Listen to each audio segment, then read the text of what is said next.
Bismillahirrahmanirrahim. Assalamualaikum warahmatullahi wabarakatuh. Apa kabar teman-teman? Semoga bahagia dan semangat selalu. Pada kesempatan kali ini berjumpa kembali dalam mata kuliah Pancasila dan memasuki tema baru, yakni realisasi Pancasila atau bisa juga disebut dengan pengamalan Pancasila. Nah, jadi setelah kita mengetahui tentang berbagai hal berkaitan dengan Pancasila, yang kemarin sudah kita bahas, ada Pancasila sebagai dasar negara, Pancasila sebagai dasar negara, Pancasila sebagai sistem filsafat, Pancasila sebagai sistem etika. Maka kemudian bagaimana cara merealisasikan atau mengamalkan beragam kedudukan Pancasila tersebut, ya, dalam baik kehidupan sehari-hari maupun dalam lingkup ketatanegaraan.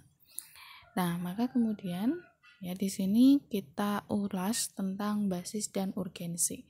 Jadi, mengapa sih harus dilakukan realisasi atau pengamalan Pancasila?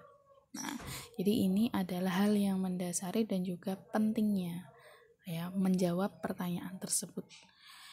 Nah, yang pertama, nilai-nilai Pancasila ya sebagaimana kita ketahui itu diangkat dari nilai-nilai empiris bangsa Indonesia atau diangkat dari local wisdom atau kearifan lokal.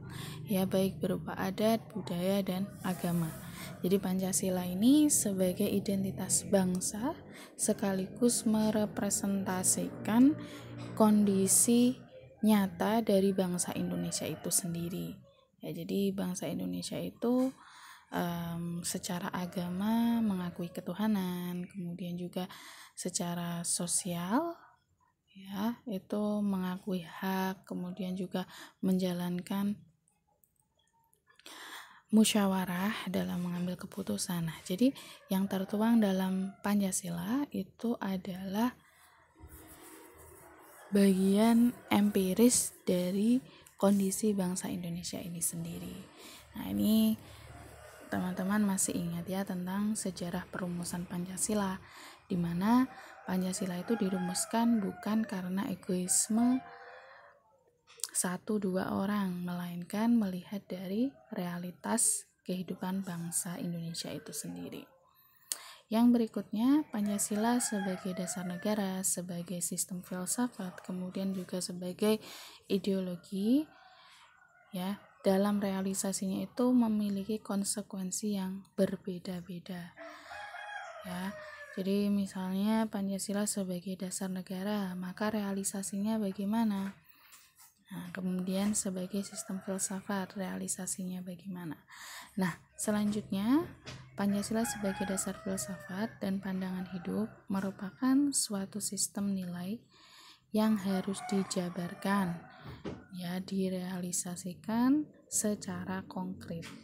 Nah, jadi di sini sebagai sebuah dasar filsafat, ya, dan juga pandangan hidup, sebagai dasar filsafat Pancasila itu kan mengandung nilai, ya, atau kalau dalam filsafatnya itu disebut dengan aksiologi.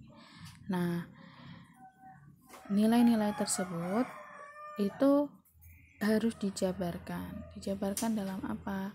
Yang pertama adalah dalam sistem perundang-undangan. Selanjutnya direalisasikan secara praktis, ya, dalam kehidupan sehari-hari. Yang selanjutnya, dalam realisasi Pancasila ini diperlukan pengetahuan tentang nilai yang terkandung dalam Pancasila. Jadi yang paling penting untuk merealisasikan Pancasila terlebih dahulu adalah mengetahui nilai-nilai yang terkandung di dalamnya. Nah, ini merupakan dasar dan juga sekaligus menjawab mengapa penting adanya pengamalan Pancasila. Ya, secara umum dapat disimpulkan bahwa pengamalan Pancasila itu didasari atas satu historis, ya, dasar historis karena Pancasila itu dirumuskan sesuai dengan karakter bangsa itu sendiri, Yang berikutnya adalah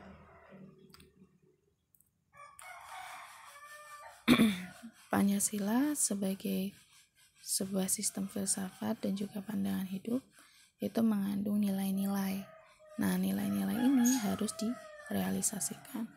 Maka kemudian pertanyaannya, bagaimana jika Pancasila tidak diamalkan dalam kehidupan sehari-hari? Nah, kalau misalnya kita hanya melihat Pancasila saja tanpa mengetahui nilai-nilainya, maka akan percuma. Ya, tidak akan bisa diamalkan dalam kehidupan sehari-hari. Maka di sini yang paling penting terlebih dahulu diketahui adalah tentang nilai-nilai yang terkandung di dalamnya. Mulai dari yang terkandung dalam sila pertama sampai sila kelima. Yang selanjutnya ini adalah nilai-nilai Pancasila. Yang pertama, nilai ketuhanan. Nah, nilai ketuhanan ini dapat diwujudkan dengan adanya keyakinan dan percaya kepada Tuhan, kemudian juga toleransi dalam beragama. Yang selanjutnya yaitu nilai kemanusiaan. Nah, nilai kemanusiaan ini berarti menjunjung tinggi hak manusia. Ya, hak manusia, hak semua warga negara, kemudian juga membudayakan tenggang rasa serta tolong menolong. Yang berikutnya nilai persatuan. Nah, nilai persatuan berarti di sini diwujudkan dengan rasa cinta terhadap tanah air, kemudian juga menggunakan bahasa persatuan, yakni bahasa Indonesia dan sebagainya. Nilai kerakyatan, ini pemimpin harus bersikap bijaksana, kemudian mengutamakan kekeluargaan serta musyawarah. Jadi jangan sampai pemimpin bersifat otoriter. Yang berikutnya nilai keadilan. Ya, nilai keadilan ini dalam semua bidang, baik ekonomi, politik, sosial maupun budaya, serta mendukung kemajuan dan pembangunan negara. Jadi disitulah nilai-nilai yang terkandung dalam Pancasila yang selanjutnya dapat diamalkan secara konkret. Jadi misalnya untuk sila pertama tentang nilai toleransi, bagaimana sikap yang seharusnya. Maka misalnya ada satu orang, ya ada 3 orang bersahabat, ternyata mereka ini memiliki keyakinan yang berbeda. Bagaimana sikap yang harus dikembangkan? Maka ketiganya harus saling menghormati agama dan juga kepercayaan masing-masing. Begitu juga dalam peribadahan mereka. Jangan sampai antara satu teman dengan teman yang lain ini saling menjatuhkan, saling mengolok-ngolok. Nah, ini adalah wujud dari toleransi beragama secara nyata. Kemudian misalnya nilai kerakyatan, pemimpin ini harus bijaksana. Nah, maka pemimpin bisa diawali dari pemimpin yang paling bawah, yaitu dari tingkat, ya kalau yang berkaitan dengan pemerintahan berarti adalah RT. Nah, bagaimana seorang ketua RT dapat mengambil keputusan, ya, mengambil kebijakan secara bijaksana, tidak mementingkan kepentingan pribadi maupun kepentingan kelompok. Ya, misalnya dalam distribusi bantuan pemerintah, nah itu jangan sampai tebang pilih, harus disesuaikan dengan kondisi warga RT-nya. Jika memang warga RT-nya ini membutuhkan bantuan, ya yang seharusnya mendapatkan hak bantuan tersebut, maka harus diberikan, bukan tebang pilih memilih yang hanya temannya atau hanya yang didasarkan atas kekeluargaan saja. Nah, itu adalah wujud konkret dari nilai-nilai Pancasila yang ada. Selanjutnya, ini ragam realisasi atau ragam pengamalan. Jadi pengamalan Pancasila itu dapat dilihat dari 2 hal. Yang pertama adalah realisasi secara objektif. Yang kedua adalah realisasi secara subjektif. Nah, realisasi secara objektif ini berarti realisasi atau pengamalan yang didasarkan atas hukum dan ketatanegaraan. Kemudian jika realisasi secara subjektif berarti pengamalan yang dilakukan secara individu. Nah, ini maksudnya bagaimana? Maksudnya adalah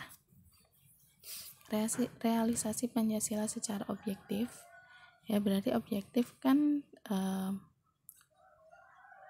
tidak didasari atas subjektivitas ya. Jadi di situ didasarkan atas norma hukum yang berlaku.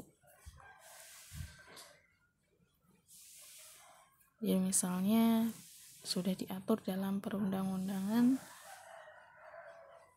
tentang hukum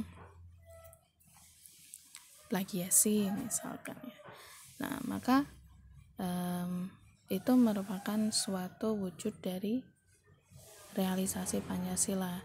Ya, kalau misalnya kita telaah lebih jauh plagiasi itu sendiri kan sebagai sebuah pengakuan.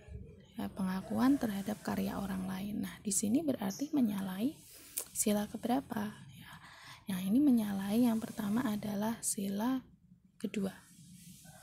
Ya, yaitu mengambil hak orang lain yang seharusnya itu adalah karya orang lain, ternyata kalian akui sebagai karya kalian. Nah, ini sebagai wujud plagiasi.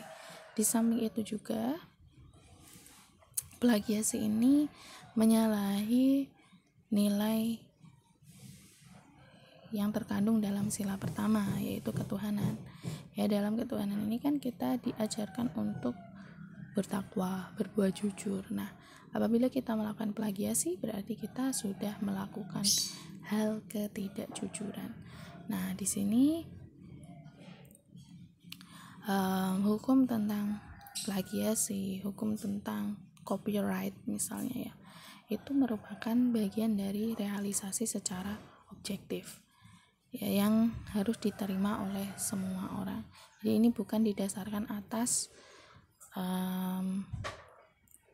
pemikiran satu orang dua orang, namun sudah secara umum diakui. Yang berikutnya realisasi secara subjektif. Nah, realisasi secara subjektif ini didasarkan atas masing-masing individu. Jadi bisa jadi untuk yang pertama misalnya sila ketuhanan, ini realisasinya antara satu orang dengan orang lain dapat berbeda-beda. Nah, namun yang terpenting masih didasarkan atas sila ketuhanan. Gitu ya.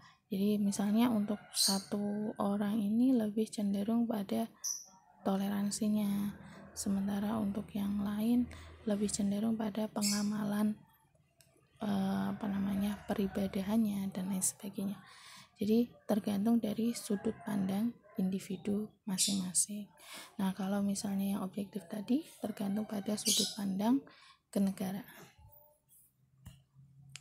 Yang berikutnya internalisasi nilai-nilai Pancasila.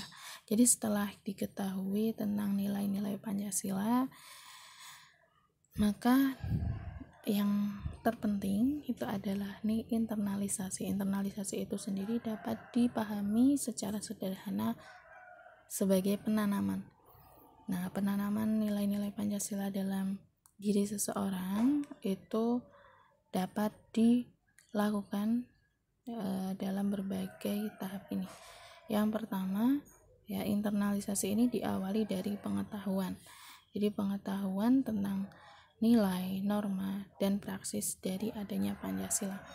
Yang berikutnya kesadaran, harus ada kesadaran dalam individu. Selanjutnya ada ketaatan, ya, ketaatan baik lahir maupun batin. Ketaatan lahir berarti yang ketaatan terhadap hal yang di luar dari dirinya, sementara batin adalah yang berasal dari dalam dirinya. Kemampuan kehendak, kemudian watak dan hati nurani, serta adanya strategi dan metode. Jadi dalam internalisasi nilai-nilai Pancasila ini adalah poin-poin yang harus dikembangkan, khususnya ini adalah strategi dan metode, bagaimana cara yang bisa ditempuh dan juga trik yang bisa ditempuh untuk menanamkan nilai-nilai Pancasila. Nah, ini sudah pernah disinggung ya, sebagai contoh karena kalian ini adalah calon-calon guru PIAUD. Nah, maka bagaimana strategi dan metode yang bisa kalian kembangkan ya untuk penanaman nilai-nilai Pancasila sejak dini.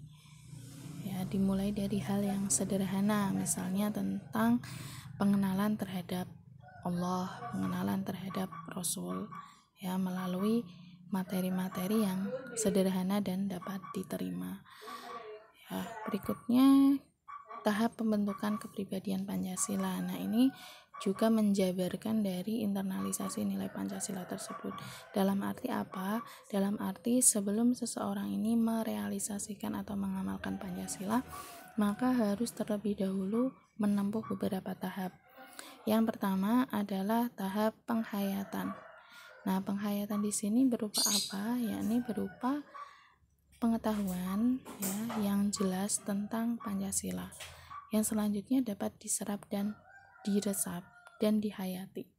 Ya, jadi yang pertama harus dimiliki untuk merealisasikan Pancasila adalah pengetahuan. Nah, pengetahuan tentang Pancasila ini bagaimana caranya? Nah, caranya adalah dengan menjadikan Pancasila sebagai materi pokok, ya, materi pokok dalam pendidikan.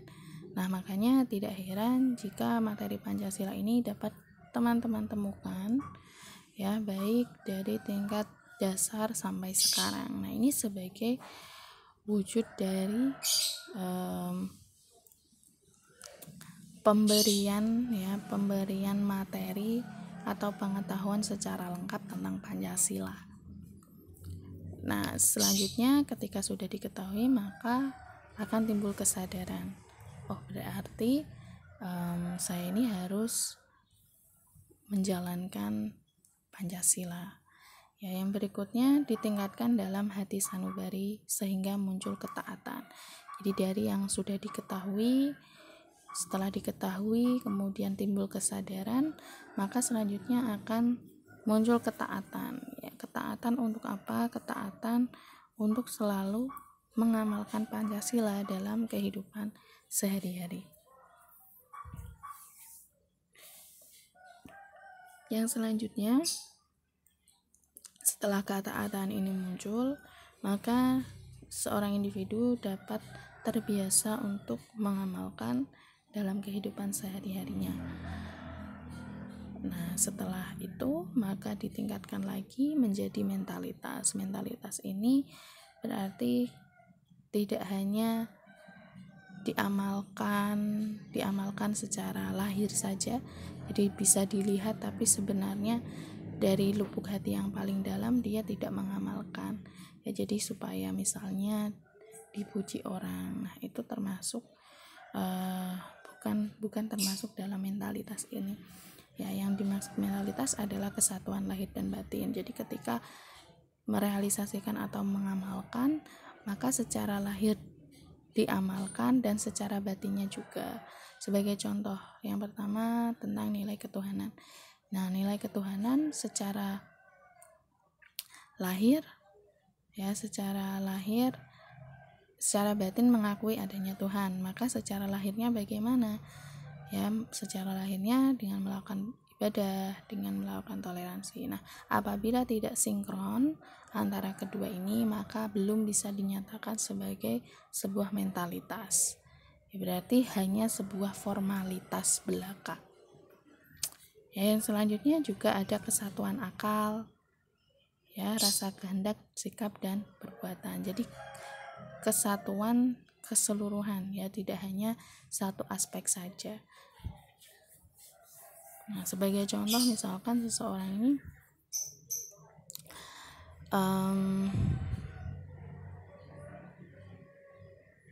melakukan atau mengamalkan sila kedua, yaitu kemanusiaan. Nah, sila kemanusiaan di sini sejatinya mengunggulkan hak-hak di antara manusia. Nah, barangkali, ya, kalau misalnya tidak ada mentalitas di sini, maka mungkin secara zahir atau secara lahir dilihat, oh, orang ini sangat menghargai orang lain, ya, namun ternyata di sisi lain dia itu memiliki sifat yang kontra. Nah, itu sebagai contoh ketika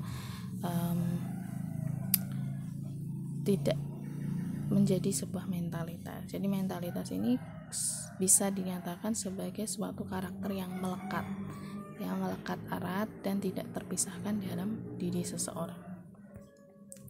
Selanjutnya nanti bisa kalian diskusikan bagaimana fenomena realisasi Pancasila secara objektif maupun subjektif di era sekarang. Nah, karena melihat dari fenomena sekarang ini banyak sekali penyelewengan terhadap nilai-nilai yang terkandung dalam Pancasila. Nah, maka nanti bisa kita ulas secara bersama-sama. Oke, jadi secara umum tadi ya, realisasi atau pengamalan Pancasila itu harus didasarkan terlebih dahulu adanya pengetahuan tentang Pancasila sendiri itu sejatinya apa ya, baik pengetahuan secara historis atau sejarahnya maupun tentang nilai-nilai yang terkandung di dalamnya. Nah, setelah pengetahuan ini didapatkan, dihayati, diserapi, maka akan timbul kesadaran tentang nilai-nilai yang terkandung dalam Pancasila. Setelah kesadaran ini muncul, maka kemudian seseorang ini akan berusaha untuk menaati ya apa yang terkandung dalam nilai-nilai tersebut. Nah, jadi selanjutnya setelah ditaati, maka ketika sudah terbiasa dilakukan dalam kehidupan sehari-hari, maka akan membentuk mental dalam diri seseorang yang melekat kuat untuk selalu menjalankan kehidupan sehari-hari berdasarkan nilai-nilai Pancasila. Nah, itulah modal utama bagi seseorang dalam menjalankan kehidupannya, ya, baik kehidupan pribadi maupun kehidupan berbangsa dan bernegara. Saya rasa itu nanti bisa kita lanjutkan dengan sesi diskusi. Ya, mohon maaf apabila terdapat kekurangan. Assalamualaikum warahmatullahi wabarakatuh.